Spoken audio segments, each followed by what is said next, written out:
Hi, everybody. Welcome to English Digest. I'm Tom. Hi, I'm Stephanie.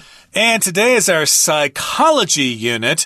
We're going to play with your minds. We might play some subliminal sounds during the recording to control your minds. Well, maybe that is what psychology is about when it's used to the extreme, like by the Nazis or something like that. But we're not going to do that. We're just going to talk about an aspect of psychology and something that's popular on TV or on radio shows or on websites are these personality quizzes in which you answer a series of questions, and then that will help determine what your personality is.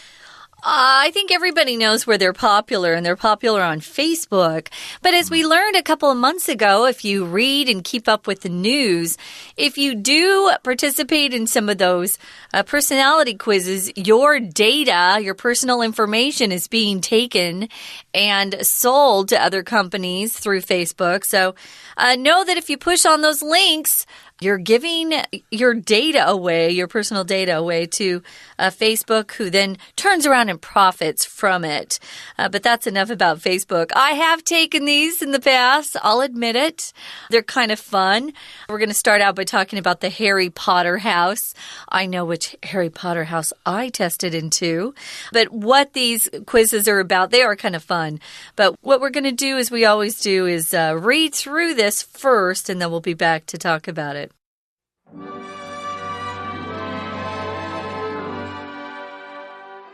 Which breakfast food best fits your personality? What does the city you live in say about you? Which Harry Potter house do you belong in? These questions can be a fun way to spend time online. But is there anything more to them? Psychological tests have been around since the early 20th century. One of the first was the Binet-Simon test, which was published in 1905 and intended to measure the mental age of children. In contrast to the test questions we might see online, proper psychological testing is performed to assess a person's intelligence, personality, and other qualities. These tests are legitimized by their adherence to strict scientific principles and can take numerous forms, including multiple choice or yes-no questions, and visual varieties such as the Rorschach inkblot test. The personality quizzes found online lack the rigorous framework of genuine psychological tests, but they do have a purpose of their own. They provide people with a clearer picture of their personal identity. People set identity goals for themselves, and taking the quizzes either affirms that they've reached these goals or gives them useful information for achieving them. Furthermore, research shows that people prefer receiving feedback that confirms the identity they've chosen and largely ignore results that don't. The simple nature of online quizzes often lets people guide their answers in the direction they want. Finally, posting quiz results on social media not only allows people to compare themselves to others, but also reinforces their self-image, influencing others to think of them in this way as well. However amusing these quizzes are, be careful not to take them too seriously. They are mostly for entertainment and rarely provide any real insight into your personality. All right, everybody, let's discuss our lesson for today. Please pay special attention, okay? Is everybody ready? Here we go. The title is Putting Personality Quizzes to the Test. Remember, a quiz is just like a small test. It's not a big exam. It's just a small test. Sometimes your teacher might surprise you with a quiz. They're called a pop quiz. Yeah. We're going to have a pop quiz to make sure you were listening yesterday instead of playing on your phones.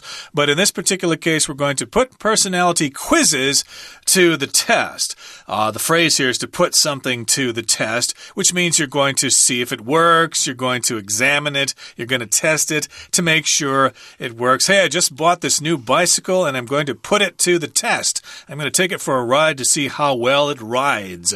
And what we're putting to the test today are personality quizzes, which are these little exams you might take. We mentioned it earlier in the program where you answer a series of questions and it sort of determines what kind of person you are. Yeah. Like when I was taking my composition class back in high school, we had a quiz in which English composition, right? My Chinese wasn't good enough then, but in any case, yes, you're walking in the woods and you're walking with somebody. Who is that person you're walking with? That will kind of determine a certain aspect of your personality. And then as you're walking through the woods, you come to a house.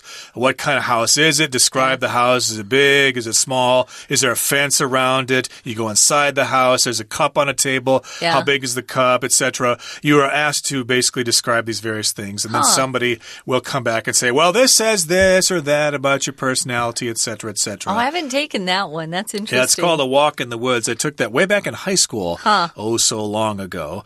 But in any case, some of the quizzes might have questions like this. Which breakfast food best fits your personality? Okay, what kind of food do you have for breakfast? Do you have cereal? Do you have a xiaobing youtiao or something like that? Do you have toast? Do you skip breakfast? I skip, yeah. I don't eat breakfast. Oh, gee, you better. It's the most important meal of the day. No, they've discovered it doesn't really matter if you're trying to count calories, which I always am. So. Okay, fair enough. That's one question you might be asked to answer. We've got another question here.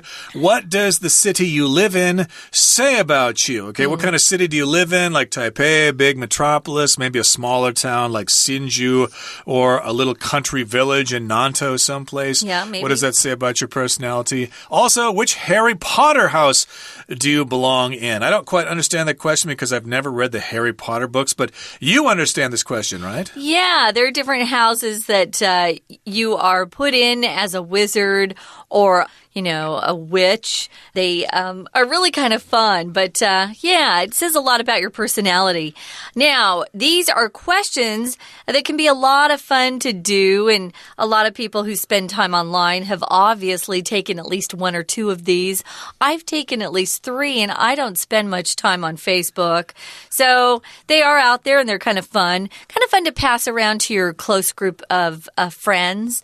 I don't share with everybody, but is there anything more to these? I mean, are they more than just a way to pass the time or to have a good time online? What is it about them that keeps people taking them? Because we're still taking them after hundreds of years. Now, psychological tests have been around since the early 20th century, which is the 1900s. Psychological refers to the mental and emotional state of someone. So it's not just the way your mind works, it's your emotions and how you respond to different situations emotionally. They've been around for quite a while. One of the first was produced by a French psychologist, you could say, Binet. That's why we didn't say Binet Simon, guys. It's a French name. So it's Binet. They don't like to pronounce that last syllable if it has a T at the end, especially Binet. Simon. It was published in 1905. That was a long time ago. And at first, when they actually came up with this or invented it, it was really meant to measure the mental age of children. So even though a child might be 6 years old, that's physically their age, if they tested their mental age, it could have been either older or younger based on what I would say is maturity, right? How the child responded in different situations. Right, so yeah, it could be a 5-year-old kid who actually has the mind of a 20-year-old or something, and they're going to be going to university very soon. Or it could be a 25-year-old man who has the child mind of a 10-year-old or something like that. So I suppose that's what this test was for. It was one of the first psychological tests. Psychologist is a person who probably comes up with a psychological test, and it's all part of the field of psychology, and it was published way back in 1905, and they wanted to measure the mental age of kids. Fair enough. Now, in contrast to the test questions we might see online, proper psychological testing is performed to assess a person's intelligence, personality, and other qualities. So in contrast to, that means when you compare things and oftentimes they are quite different from each other. That's what contrast means. On your TV set, you have contrast between white and black, how much white there is, how much black there is, or is it more gray? If everything's kind of gray, that's low contrast. If things are both black and white with no gray in between, that's high contrast. But here, in contrast to these test questions, or opposite to the test questions, or unlike the test questions that we see on Facebook, proper psychological testing, the ones that proper psychologists have come up with. They're real, yeah. Yeah, the real ones, we could say, are designed to assess or determine a person's intelligence, how smart you are, your personality, what kind of person you are, and other qualities that they might want to test, maybe to get into the military or into a university or a certain job. Oh, we have those, definitely, especially if they want to be a cop. Go into the military, she said. These tests are legitimized by their adherence to strict scientific principles and can take numerous forms or come in numerous forms or different varieties. If you legitimize something, you make it legitimate, you make it real, so it's not just fake. A lot of kids in college, when they're too young to go out and drink and buy alcohol, they'll come up with these fake ID cards. Yeah, so if they're legitimate, these ID cards that we all have are issued by the government. Those are legitimate. Those aren't fake.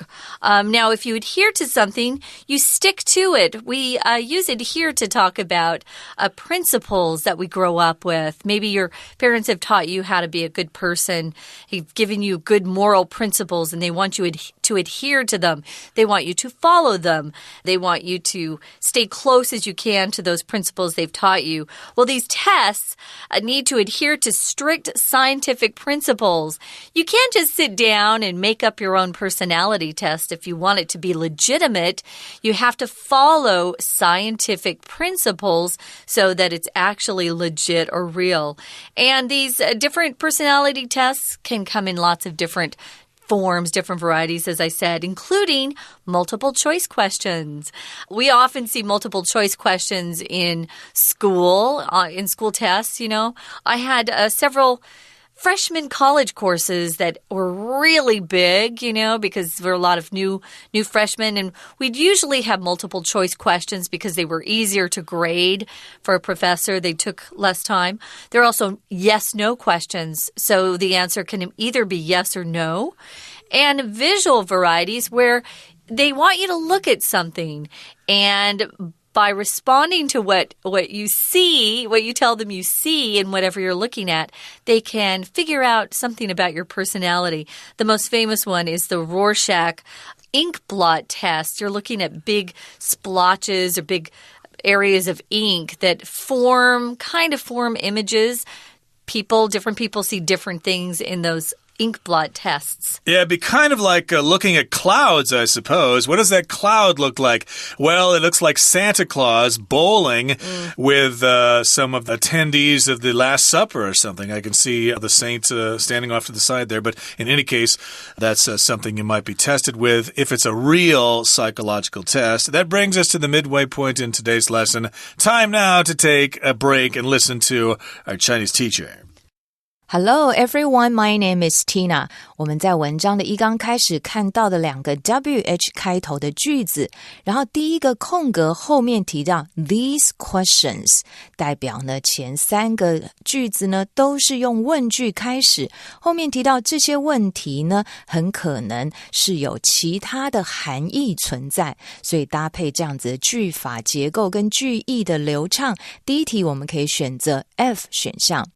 Sentence F 提到 Which Harry Potter house do you belong in? 他问呢，你在属于哈利波特的哪个学院呢？这样子的问题其实都跟我们今天的主题，也就是心理测验有关。第二段的一刚开始提到 Psychological tests have been around since the early 20th century. 它其实呢，从西元20世纪初期就已经有了心理测验的存在。按照这样的文意跟后面的段落的铺陈，我们可以发现它是按照时间顺序来介绍它的演化，所以第二题我们可以选择 A 选项。Sentence A 提到 One of the first was the Binet-Simon test, which was published in 1905 and intended to measure the mental age of children.所以既然是按照时间顺序，第一种的这种心理测验就叫做比西测验，它是在西元1905年所出版发表的，而它呢 intended to 它被打算要用来是衡量孩童的心智年龄，所以第二题的标准答案就选择 A 选项。 We're going to take a quick break. Stay tuned. We'll be right back.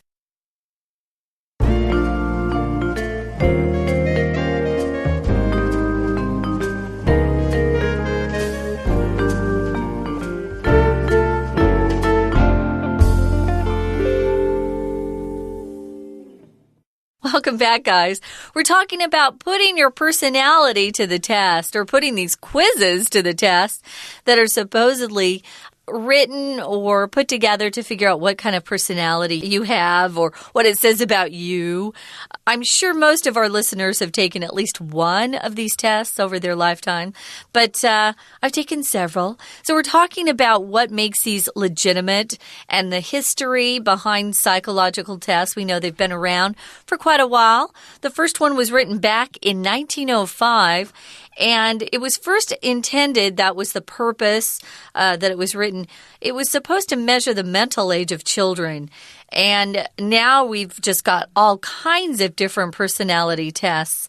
Proper tests are performed to actually assess or figure out a person's intelligence, maybe your IQ, your personality, and other qualities that a person might have. These tests are legitimized if they adhere or follow to strict scientific principles.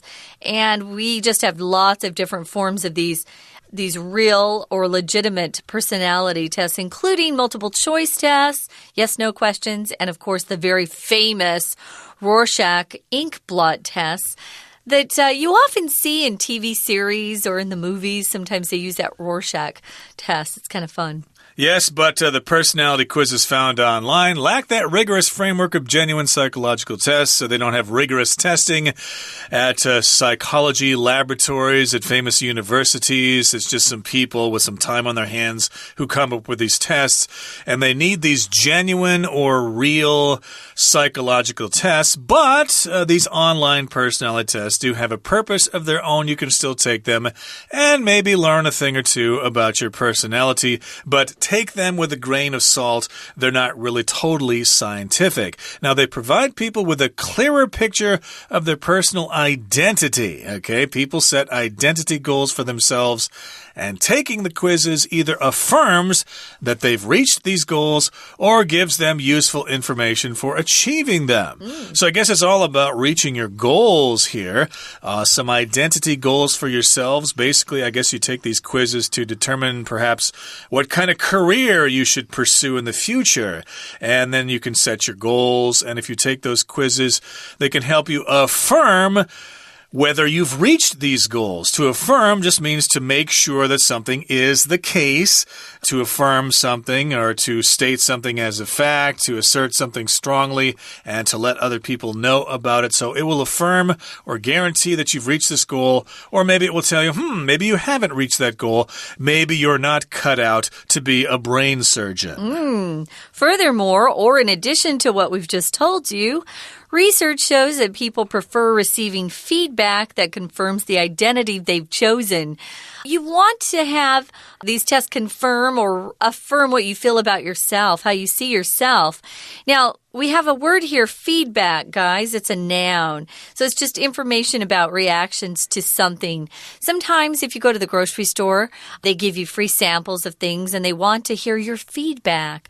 Does that taste good? Or do you feel like this product is useful? You can receive feedback, you can give feedback, but you cannot. Listen carefully. Use feedback as a verb. You can't you can't feedback someone. Guys, that's used in Taiwan sometimes.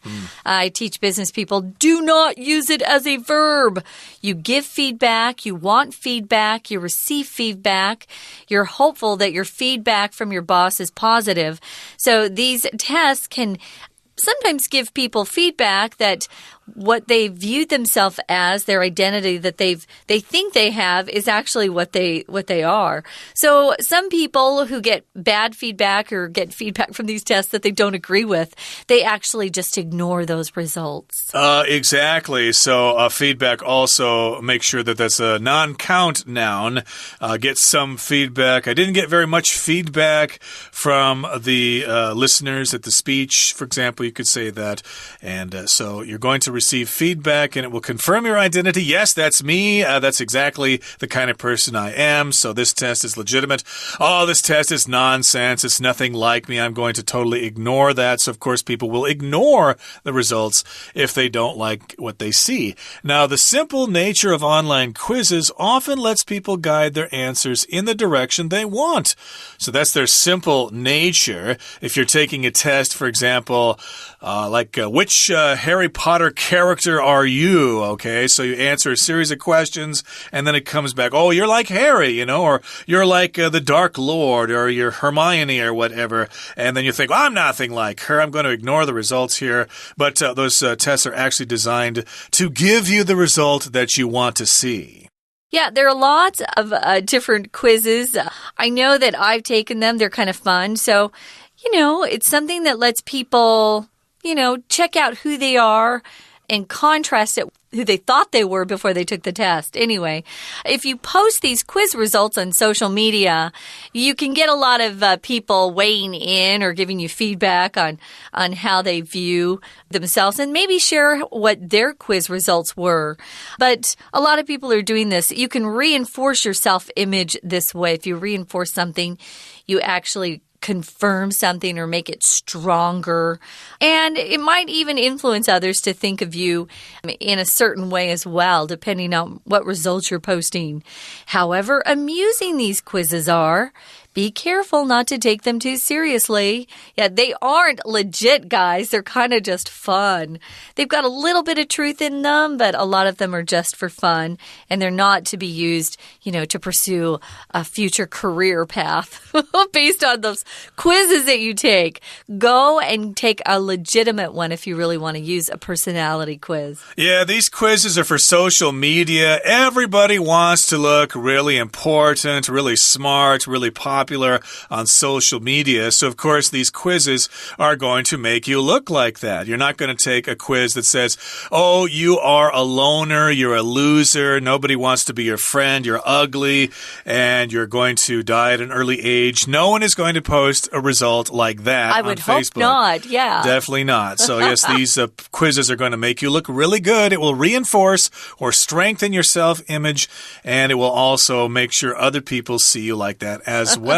However amusing these quizzes are, be careful not to take them too seriously. As we said, take them with a grain of salt. Right. They're mostly for entertainment and rarely provide any real insight into your personality. Insight here just means some special ability to see something or to know something that maybe other people don't have. You might want to talk to a certain person who works in a certain industry to give you some insight. Can you give me some insight on the market in China? How can I sell my product there?